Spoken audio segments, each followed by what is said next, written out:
Bom dia, amigos do YouTube. É o Divino falando da cidade de Uberlândia, Triângulo Mineiro, Minas Gerais, Brasil. Uai. Lavadora Lave Seca Midea. Reclamação, barulho para secagem, fazendo barulho. Então, pessoal, ó, o que eu constatei aqui, ó.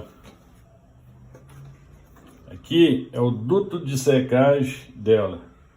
Aqui tem um motorzinho ventilador, que é um motor, é um exaustor. Então o que acontece? Tirar aqui, ó, soltei os parafusos aqui, ó, e sai assim, ó. Viu aí? Então o que acontece, ó? Ó. Vendo? Estourou o rolamento. Então na hora de centrifugar, faz um barulho alto. Sua máquina na centrifugação, na secagem, começou a fazer barulho.